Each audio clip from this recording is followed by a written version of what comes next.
It's November 18th. I'm just about fixing to leave, as they say in Alabama.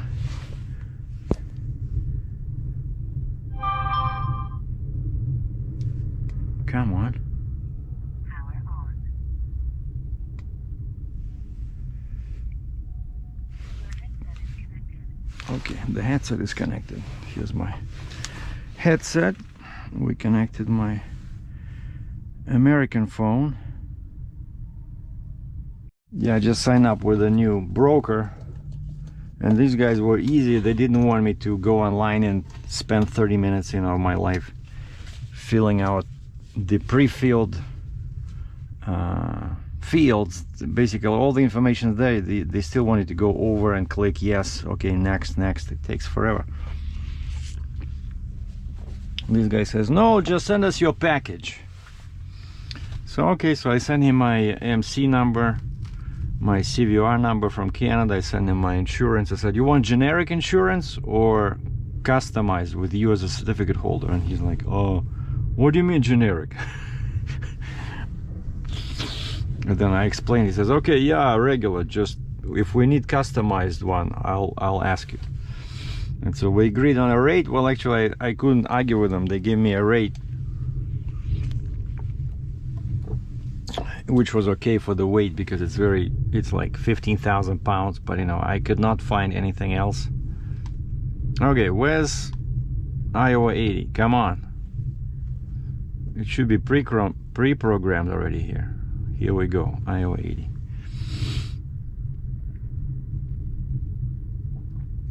That's my next stop, so I'm gonna go there. And I've been sitting at the truck stop using my own Wi-Fi because I couldn't find them, and they don't have their own. And this guy says, I'm sending you the rate confirmation shortly. So I'm sitting there 1 hour and a half. I said, that's it, I want to leave because I want to be at Iowa 80 now, go take a shower, stuff like that. And it's almost 400 clicks, so it'll take me more than 4 hours, And as soon as I press the button to start recording to leave, right, my phone beeps and there's an email, and they say, please provide us your banking information for payment. Like, nobody ever said anything about them paying me. I thought I'd be using my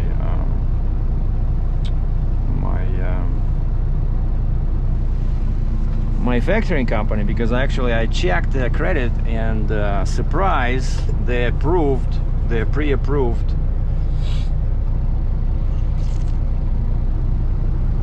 So they have good credit. It's some kind of a big broker from Quebec, and they say they've been in business for since 1981, for a change. And I mentioned in the previous video, so yeah, that's the challenge with this Canadian load board, is that it takes longer to book a load because many brokers are not licensed and they're just carriers. And so I'm very careful about who I'm trying to deal with. And I dropped my trailer, I went across the road. The price is still $359, which I know at Iowa 80 it was $379, and even in my favorite place in Marysville, Michigan, it was $369. So this is the cheapest I've seen so far in US. And so I went there and I filled up both tanks.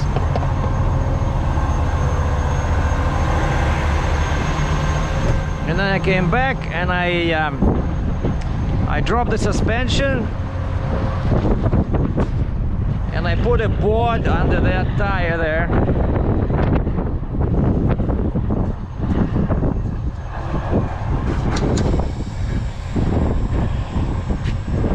Or somewhere there. Because yeah, no reason to run with all the 4 tires on the ground, right? And I can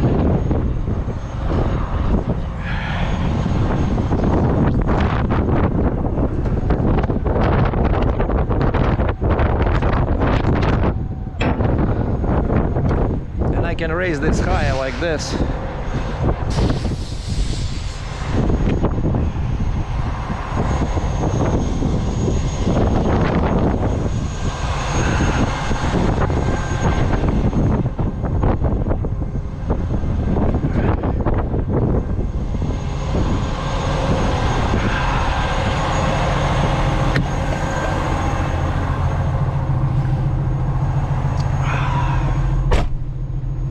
Before I leave, and because of course as soon as I start driving, the broker will start sending me messages, so I think let me just call them to make sure we're on the same page. I need to ask them how long they take to pay. Yeah, so the lady replied back, 30 days. They pay after 30 days. And I replied, too long. I'll use my factoring company for this. They pay me after delivery, you pay them after 30 days. How's that? 30 days, my ass.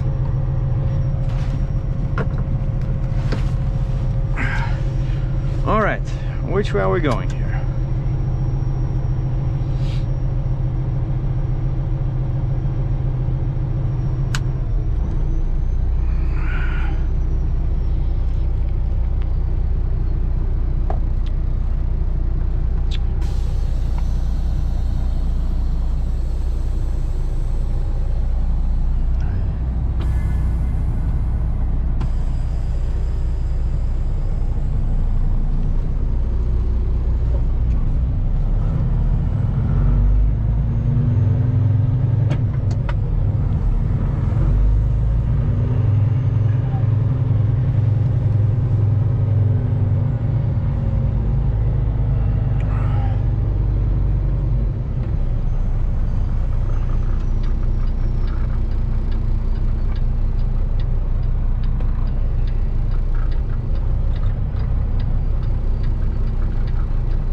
Guy running with lights.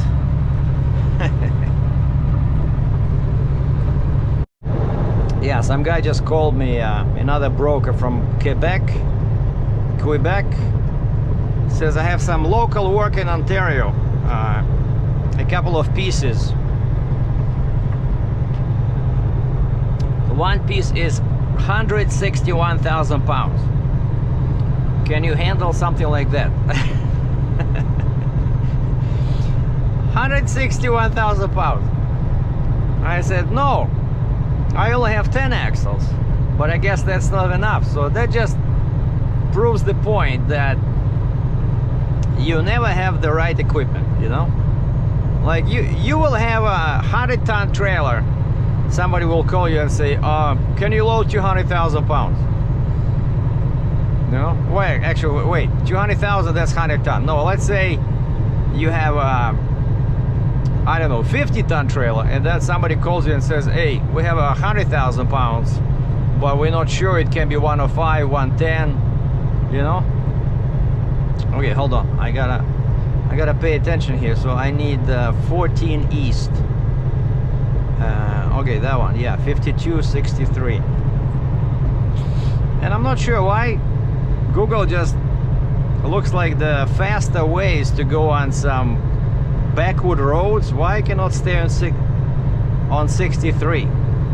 Because as soon as I turn, I take this exit, and this basically kind of like a dual highway, 14 and 52, actually triple highway, and 63, and then I just stay on 63.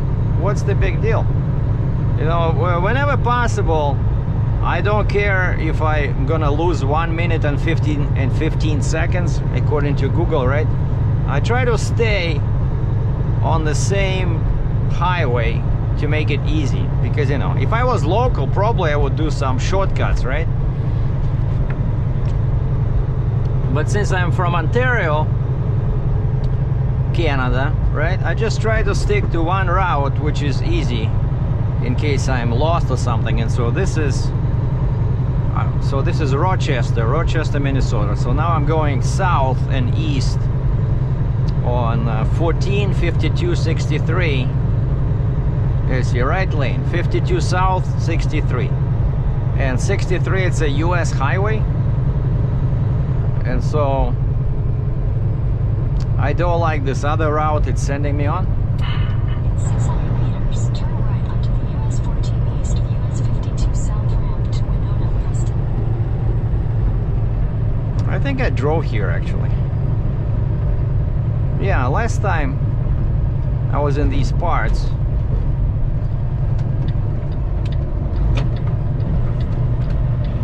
Wow, 15 miles per hour. US 14 east ramp.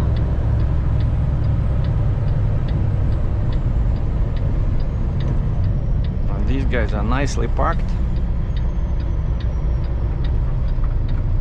Continue on US 52 south for 8 kilometers. And I have a yield sign. The guy was sleeping on the job because there were cars going across. Otherwise I would have to wait.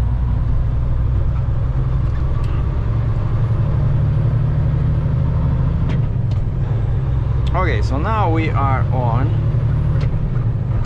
Yeah, I'm not doing that. Like, it wants me to go on some crazy 11th Avenue southeast. Forget it.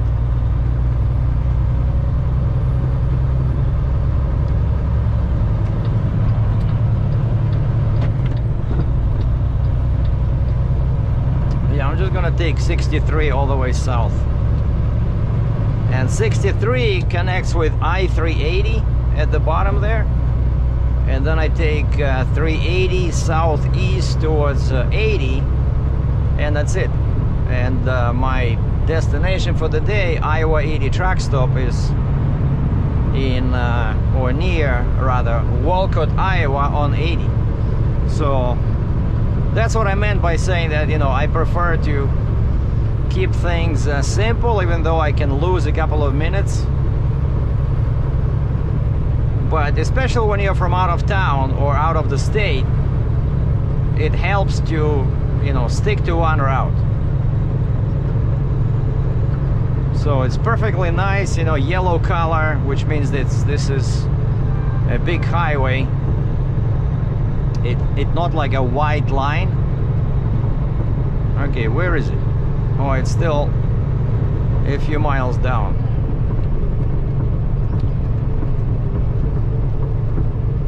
Okay, this is 14 East.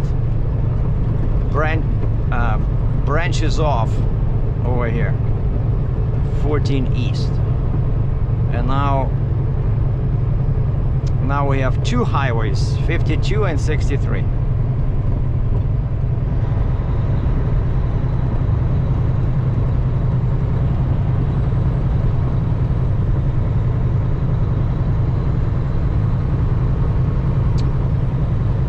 Okay, 63, where are you? Where are you hiding? Now, if you were Highway 63, where would you be? Uh-oh, I think we're in trouble. I see a sign, 1511, maximum height. And then underneath it says shoulder only. So that means we're okay. Because 1511 on the shoulder, but it's higher on the main section.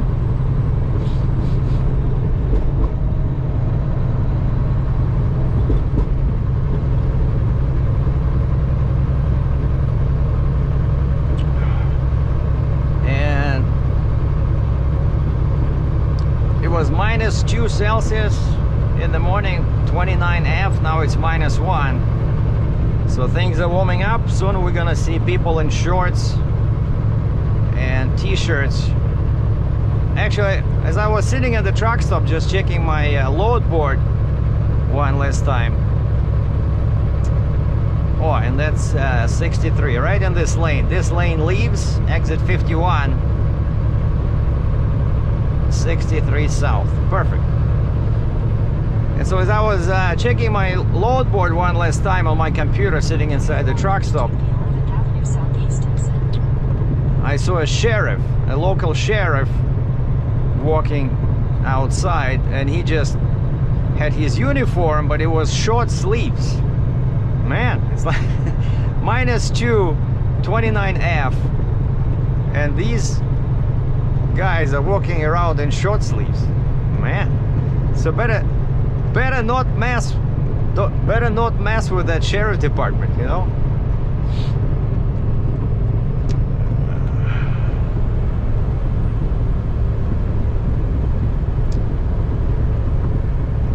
Yeah, and I'm pretty sure this is what I took last time as well. I took this 63.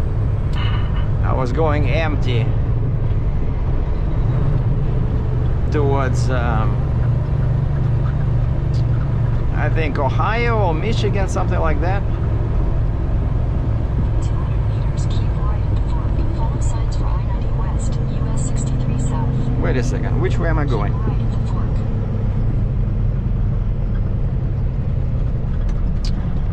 Son of a... Continue for 38 kilometers.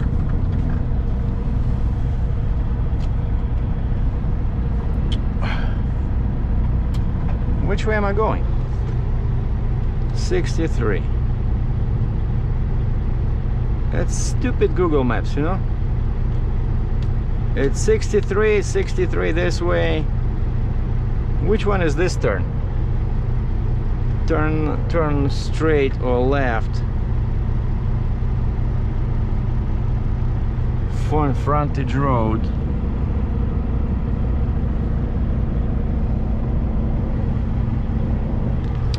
I think it's this one. Yeah, because I went to right. Oh yeah, Broadway Avenue. It's this way. That's Broadway Avenue. Okay, we're good to go. But you know, never hurts to check, right? Because I'll be going till the next intersection.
that's it. So now we just stay on this 63 all the way to 380. 91 kilometers an hour, 56 miles per hour. We should be there probably in a couple of hours. And I remember this truck stop. This is where I spent the night before delivery in Minnesota. But not this time, last time. Lots of parking, you know, beautiful. And this is a small town. I forgot the name, but this is like the first town on 63 when you enter from Minnesota.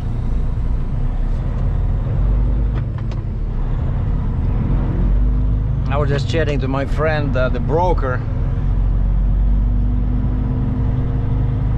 and he's in Edmonton, and it's much colder over there.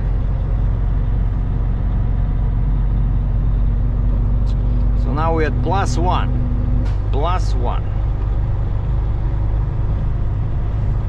So 33F.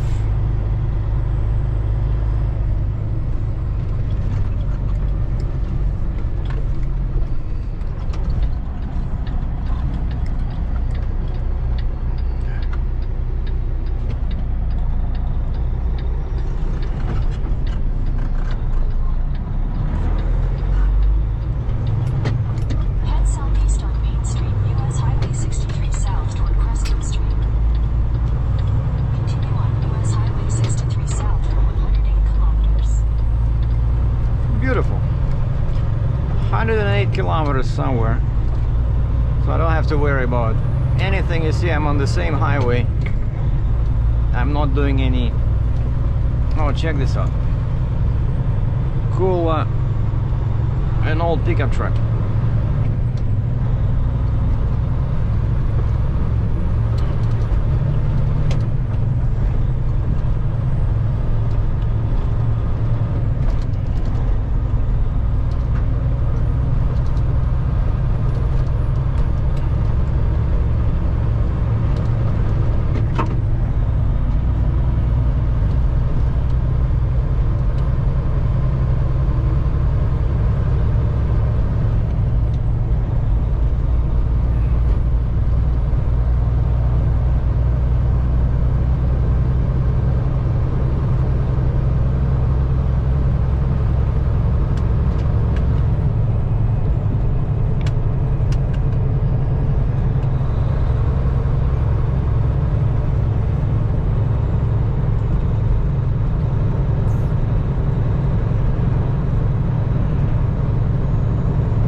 So I took the turn and Google Maps got confused.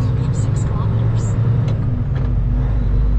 And it started sending me back to the main road to the 63.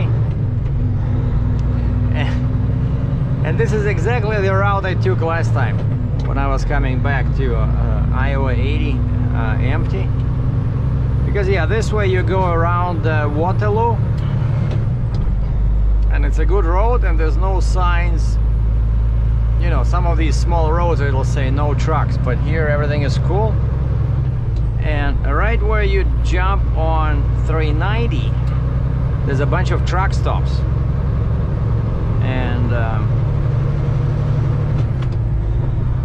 I think it's called Evansdale, Iowa.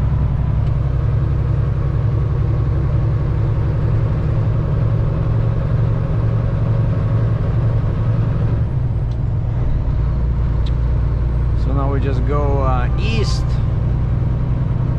for 5 clicks to Elk Run Road.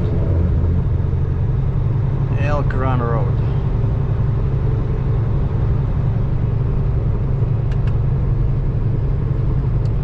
And that should take me right down to Flying J.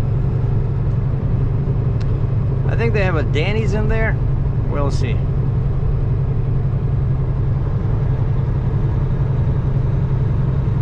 So it's 18 clicks or 11 miles from here.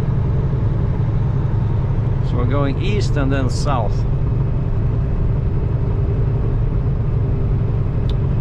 And the temperature is at 0°C or 32°F. And the sky is all gloomy and nasty, and it's about to snow.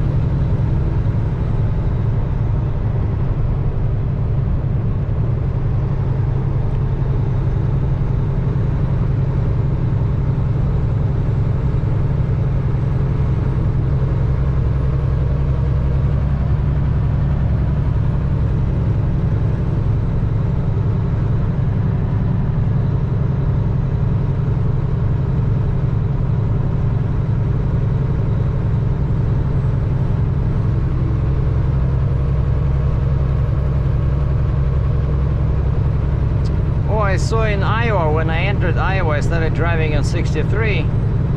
I saw something amazing. I saw the diesel price. I'm pretty sure it was a Casey's General Store. It was below 3.5 per gallon. It's been a while since I saw. I think it was like 3.35 US a gallon.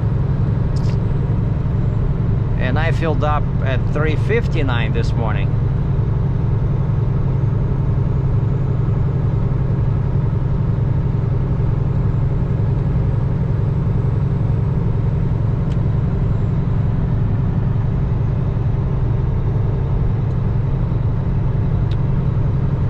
So farmers are taking it easy today.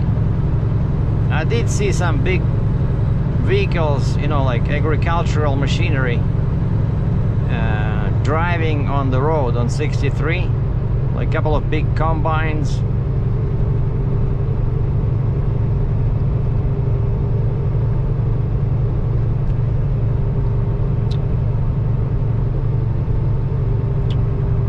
I think the turn is somewhere here.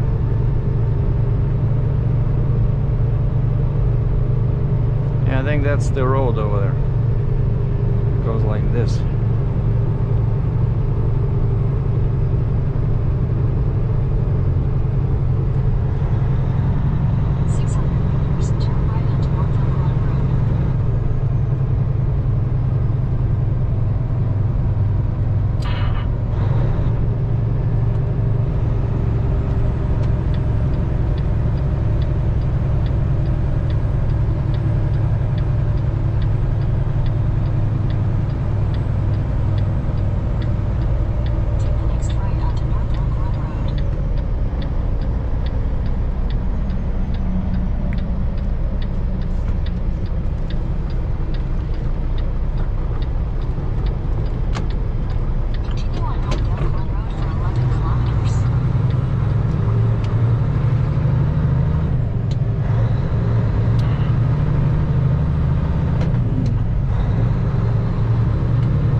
I saw a small sign, like a truck stop or something.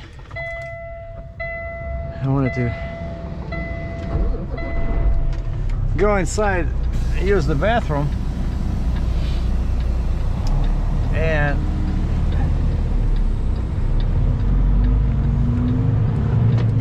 see they have pylons on this side. Basically no entry, but I see trucks inside. And then I realized that those trucks they all have the same company name on the door. And so, and I see a guy cutting concrete in front of the building, and there's no pumps. All the pumps are removed, even though the signs has gas and diesel price. It says restaurant, you know. So some trucking company took over this little gas station, and as I'm leaving, I'm going back, some guy in a blue pickup truck says, "Hey, you wanted something?" I'm guessing he's the owner. I said, "No, I thought it was open." "No, no open, no open. Where you from?" Like, man, I hate when as soon as you know they hear some slightly strange accent. "Where you from?" I said, "Canada." And the guy, "Oh, no, Europe, right?" Man. Okay, somewhere here is the Flying J. Dubuque Road, 1.4 clicks.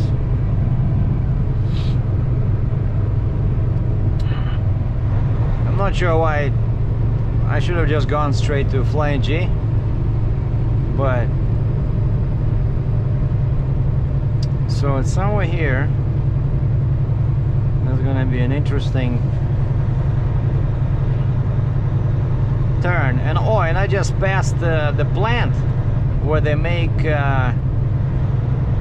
know, all this green machinery, like John Deere. I saw the place where trucks were loading. It's right on this road. 600 meters, turn left onto Dubuque Road. Turn left, are you sure?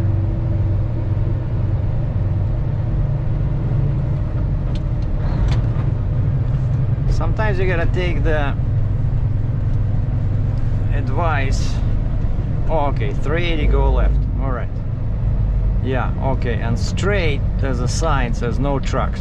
Well, Turn left onto Dubuque Road. so now it's easy. So trucks can only go this way because this is the truck route. And over there the speed limit is 25 miles per hour. That's never good. That means that you're going downtown.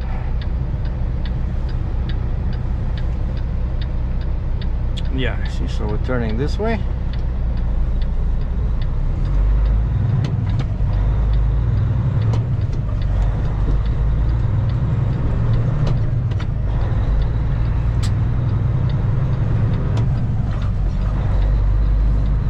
Continue on Dubuque Road for 1 kilometer.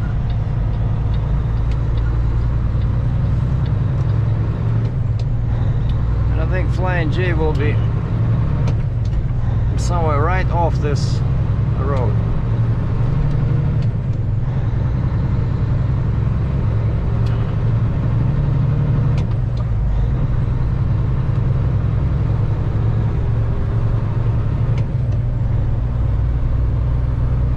Oh no, you gotta turn. Okay. Oh yeah, so you follow the signs for 380. Because Flying J is right next to 380, but to get to 380 you have to take this next turn. Because if you don't, you'll 600 meters, turn right onto Plaza Drive. yeah, if you don't take this turn, yeah, you see to 380 it says go straight.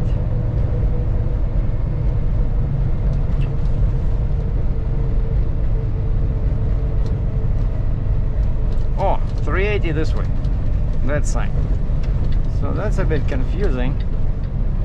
Turn right onto Plaza Drive. And this one is a truck route.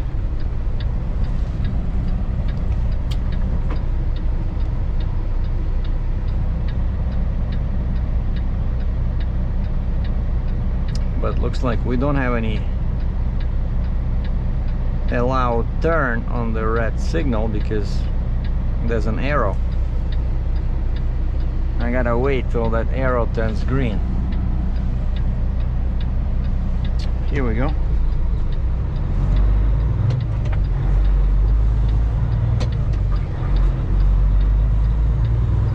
Continue for 1 kilometer.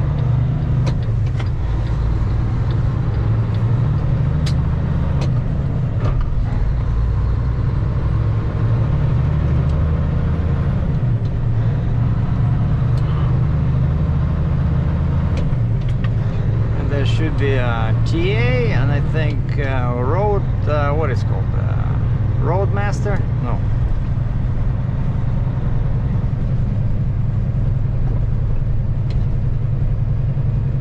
Oh, check this out. 335 diesel. Man.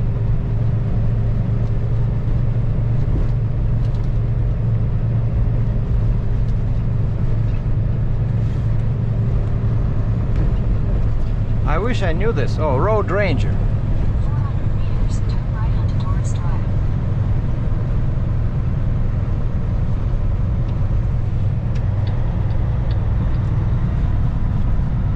These guys have a restaurant. But I think I'll go here. Oh, I think I remember this one. Take the next right onto Torres Drive, then you will arrive at your destination. This is not a very good flying J because it's pretty small.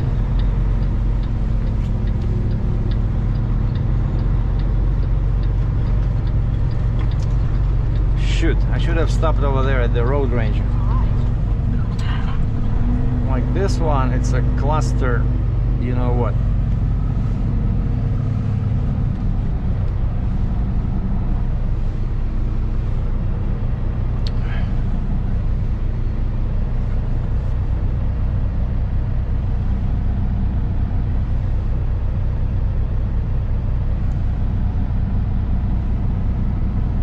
Yeah, now I remember this one.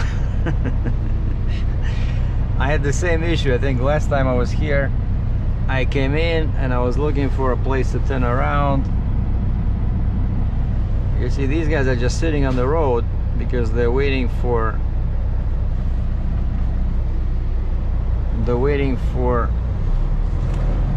a pump to open.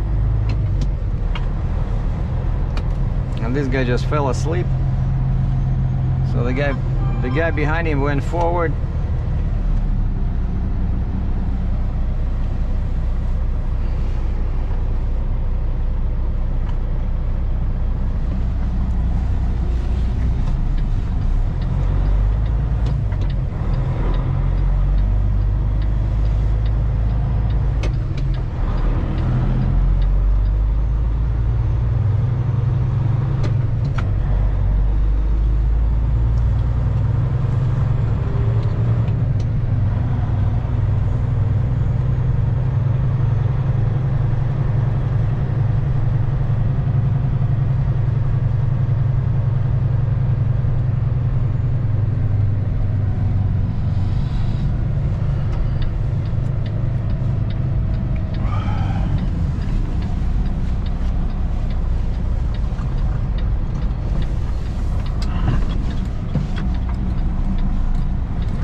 Forget this Flying J.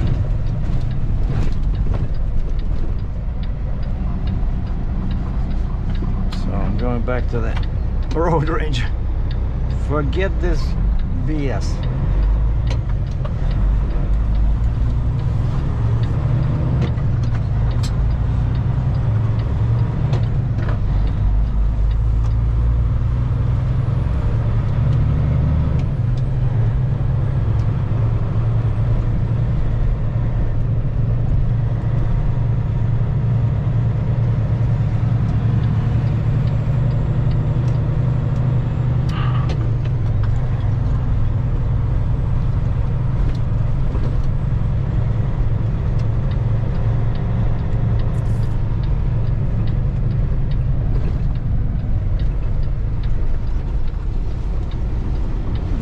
Beautiful.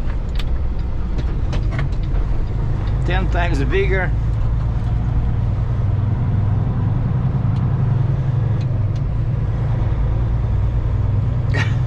Look at this. People are killing themselves over there.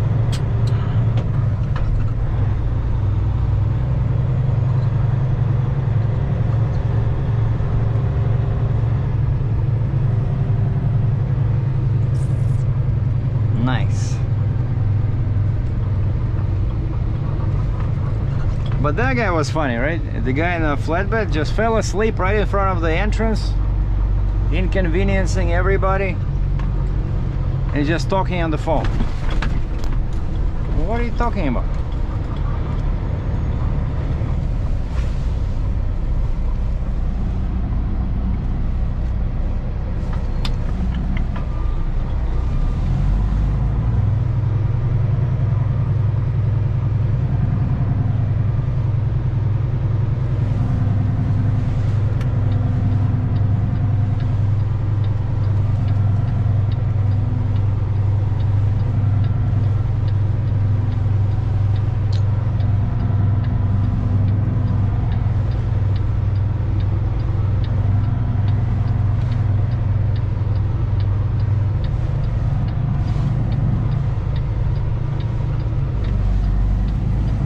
I don't like that.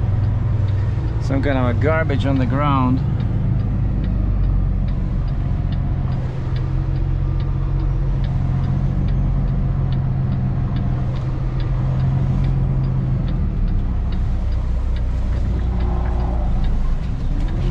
Can be nails.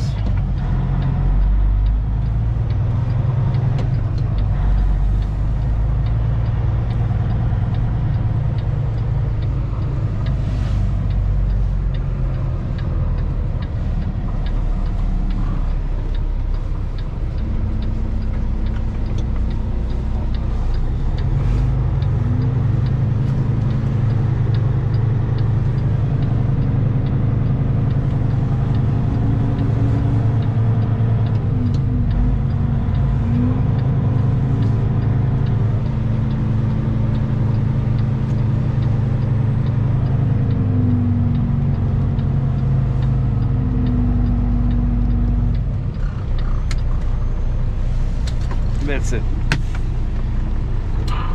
Taking a break. And from here, let's see.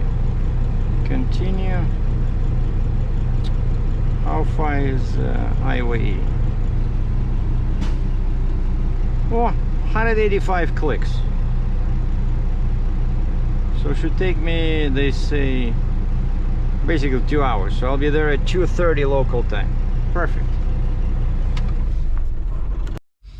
Well, my quick break is over. I went inside. They don't have a restaurant. Actually, they do have a restaurant, but I don't want to stay there too long, so I was trying to find some burgers, because usually, surprisingly actually, at truck stops have pretty decent, you know, burgers. But these guys still had only the breakfast, kind of like, you know, sausage and cheese and an egg kind of a deal, like a tiny baby's sandwiches. So I went to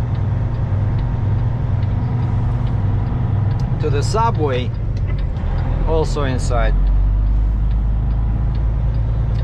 And I got me some spicy Italian 6-inch. Beauty, I like that one.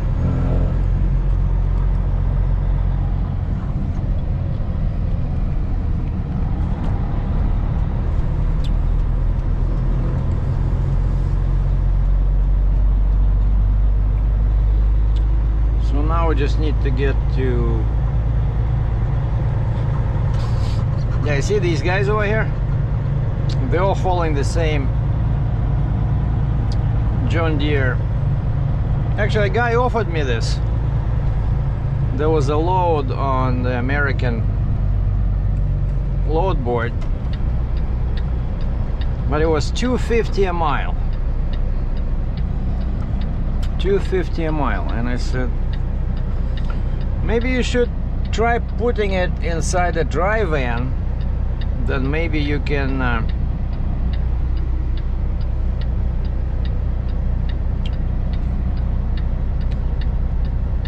put it inside a dry van. Maybe you can this guy didn't even wave, nothing.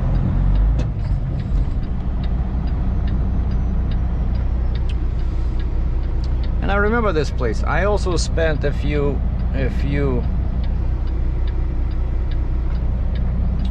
days here, and I remember over here they had a cool looking Freightliner, and I remember I took pictures. I was walking around here,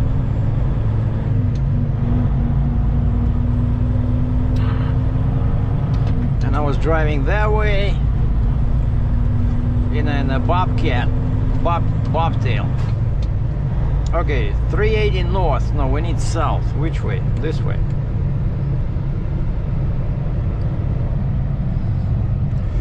Yeah, over here they have a small hotel, Arby's, McDonald's, and actually you can, if you're a small truck, you can park at McDonald's. See another guy with a John Deere.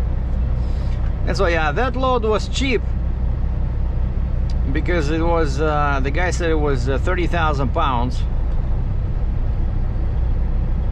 But still, 1,000 miles on an IGN for 2,500 US. Thank you, but no thank you. And check this out. Even Flying J, which is usually pretty greedy, the price is $3.35 a gallon. So I overpaid 20 cents this morning. 300 meters, turn left onto the I-380 South, I-127 South ramp. And that's it. So from here it's gonna be easy sailing down to 80. So Turn left onto the I-380 South ramp. so in 2 hours I'll be at the Iowa 80. In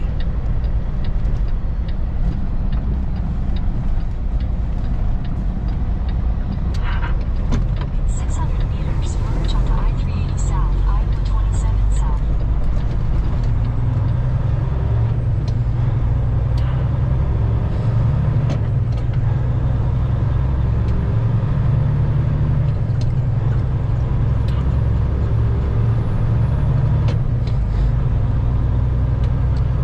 Going 91 clicks an hour. My fuel mileage was somewhere around 36 liters for 100 kilometers.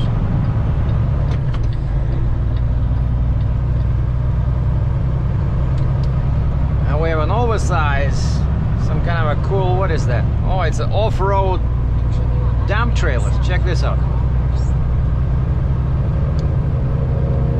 The guy has Globe trailer.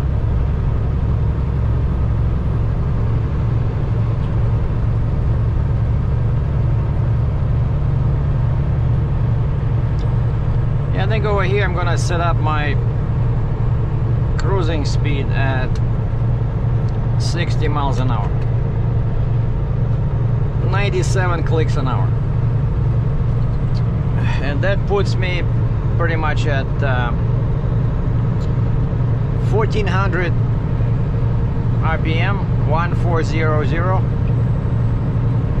That's how you know that I run a 391 axle ratio, because if I had 410 at 60 miles an hour, it would be around 1450.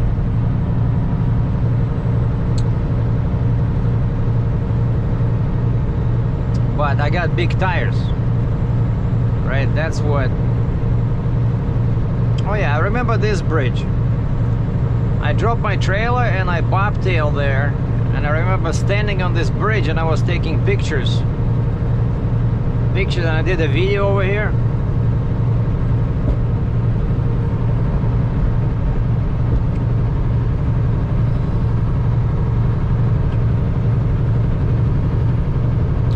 So this was Waterloo, Iowa. Yeah, it's funny that my dozer guy disappeared. A guy wanted me to move a dozer from Toronto to New Jersey.